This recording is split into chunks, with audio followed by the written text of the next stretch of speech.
Hello mga kahirit! Magandang araw po sa inyong lahat. Isa na naman pong recipe ang i-share ko sa inyo ngayon. Hindi lamang ito masarap na pang merienda, kundi pwede nyo ring pagkakitaan. Ito ang palitaw sa latik. Magsimula na po tayo sa ating pagluluto. Magsalang po tayo ng kaserola at magpakulo tayo ng tubig. Dito po natin lulutuin mamaya ang ating palitaw.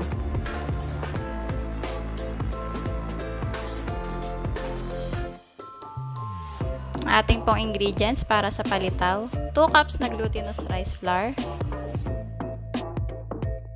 1/3 cup ng coconut milk, at 3/4 cup ng tubig.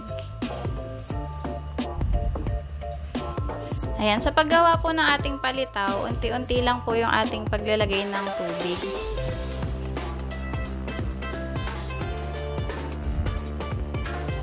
Dahil madali naman pong magdagdag, ang mahirap po yung paglumasak yung ating dough.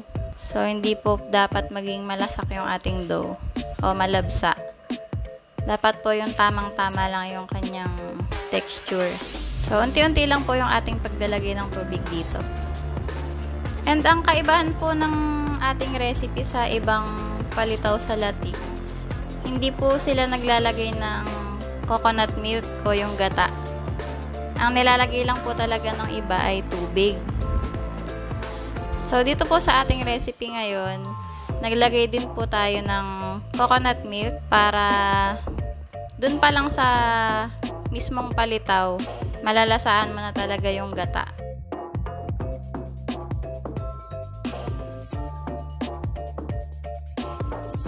Eto mga kahirit, pag ganito pa lang yung texture niya, yung pag pinisa natin na ganito, hindi pa siya okay, nadudurog pa siya. Ayan, hindi pa okay yung kanyang dough. So, kulang pa to sa tubig o sa gata. Ayan, dadagdagan pa natin ng konti.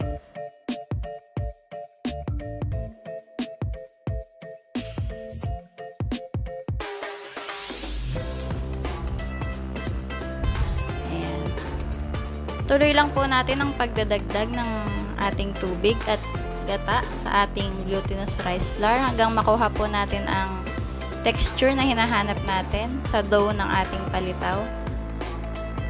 Ayan, ito, nabubuo na po yung ating dough.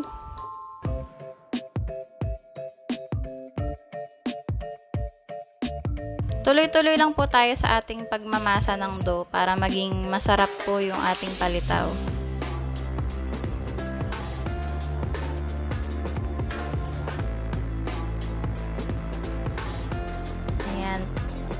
Ayan, pag ganito na po yung texture, mga kahirit, okay na po yan. Pero ako, minasa ko pa po siya ng mga ilang beses pa po. Mga 3 minutes na pagmamasa pa po ang aking ginawa dito. Para sure tayo na masarap yung magiging luto ng ating palitaw. Ayan, ganito po yung texture dapat ng ating palitaw, ng ating dough. Alam niyo yung para siyang clay yung texture niya, na parang pastillas. Ganun yung texture niya. Kaya mag-start na tayong magbilog ng ating palitaw. Gumamit po ako dito ng 1 tablespoon na panukat. So, bilugin lang po natin and then i-flatten po natin gamit ang ating mga palad. Kung gaano kanipis ang ating palitaw or kung gusto niyo ng medyo makapal-kapal, nasa inyo na rin po iyon. Pwedeng manipis, pwedeng makapal, depende po sa inyo.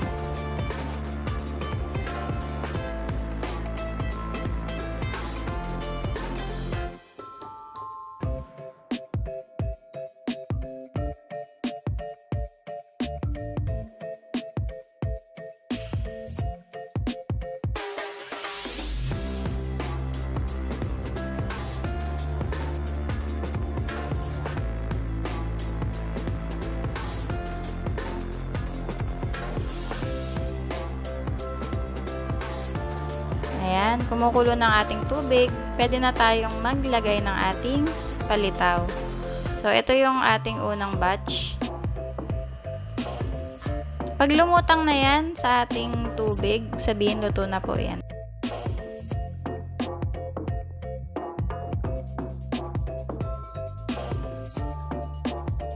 Babalikan natin mamaya. Dito naman sa kabila, magsalang na tayo ng ating coconut milk.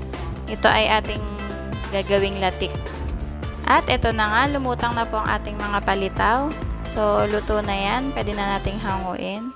Pagkahango po namin dito sa kumukulong tubig, nililipat lang namin sa isang lagayan na may room temperature lang po na tubig. Para hindi siya dumikit. Kasi pag nilipat nyo lang po yan sa pinggan, magdidikit-dikit din po sila. At eto na, kumukulo na po ang ating coconut milk o yung ating gata. Ilang minuto na lang, magiging latik na po yan pag nag-curdle na yung ating gata. So, haluin lang po natin ng haluin para hindi siya masunog.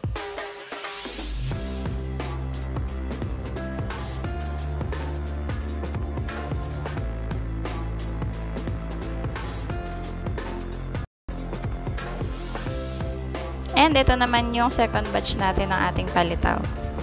At ito na po. Nabubuo na yung ating mga latik at humihiwalay na yung oil niya. So, haluin lang po natin ng haluin para hindi siya masunog. Konting luto pa to kasi hindi pa masyadong brown yung kanyang latik.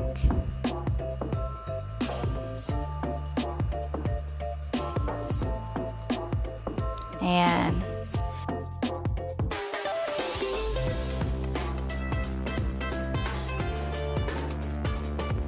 And pag naluto na po ang ating latik, ilalagay na natin ang ating coconut milk ulit o yung ating gata para naman sa ating latik sauce. Maglalagay din tayo ng light brown sugar or nasa inyo po yun kung gusto nyo na dark brown sugar yung ilagay ninyo. Pwede naman po para maging dark yung color ng inyong latik sauce. Haluin lang po natin itong ating sauce hanggang sa matunaw po ang asukal. At medyo lamapot na po ang ating sauce.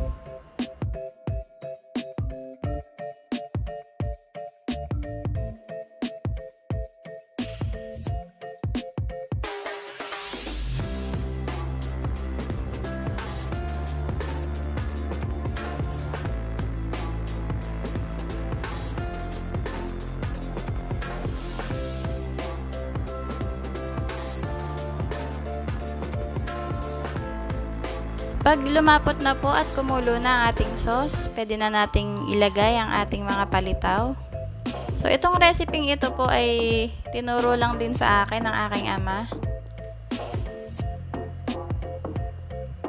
Kasi yung dito sa lugar namin, halos wala nang nagtitinda ng ganitong klase ng kakanin. Usually, ang nabibili na lang dito sa amin ay maha, ginataang bilo-bilo, turon, mga ganun, mga pansit.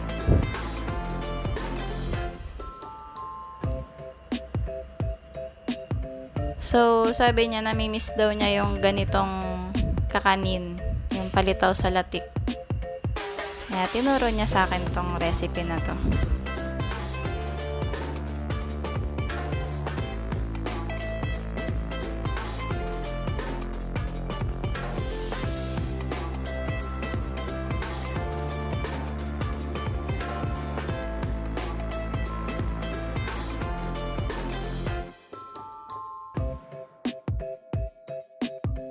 And eto na, luto na po ang ating palitaw sa latik.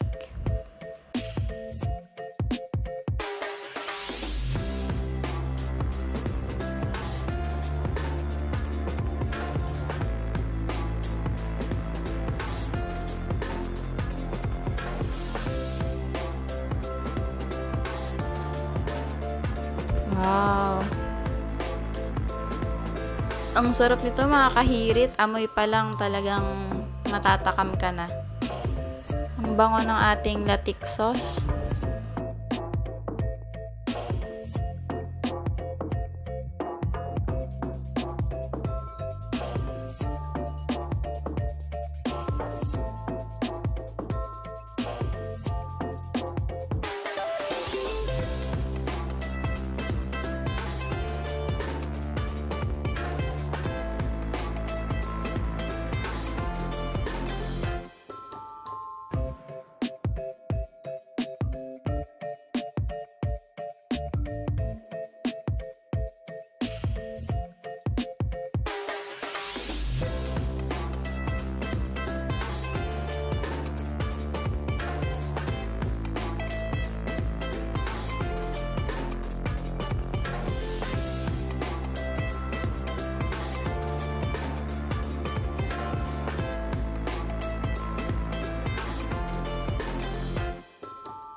So, ito na nga mga kahirit ang ating palitaw sa latik. Ayan, sobrang sarap po niyan mga kahirit. At para sa ating taste test, hulaan nyo po kung sino unang tumikim.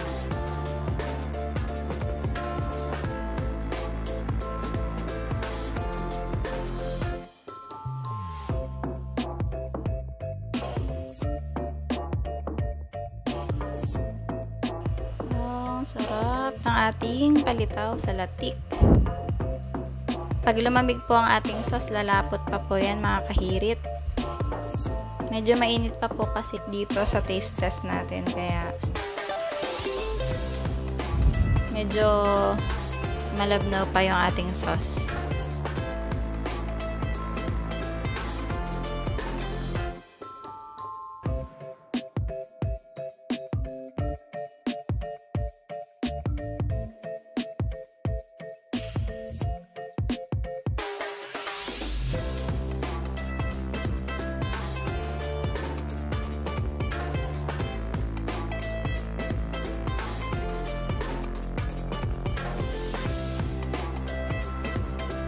Ang sarap ng kanyang sauce and yung ating ginawang palitaw.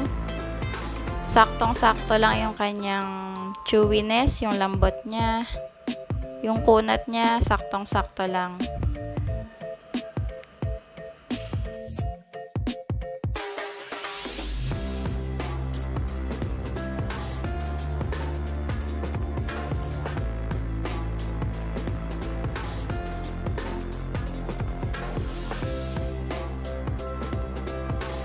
So, ayan mga kahirit, sana po nagustuhan nyo ang ating recipe ngayon.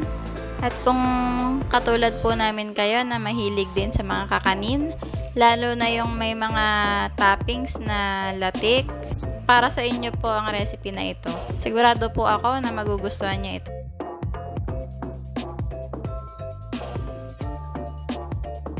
Maraming salamat po ulit sa inyong panonood at lagi po nating tatandaan na there is no all-in-one book. Kaya matutong magtanong, matutong mag-usisa. Dahil hindi lahat ay nakikita o nababasa sa libro.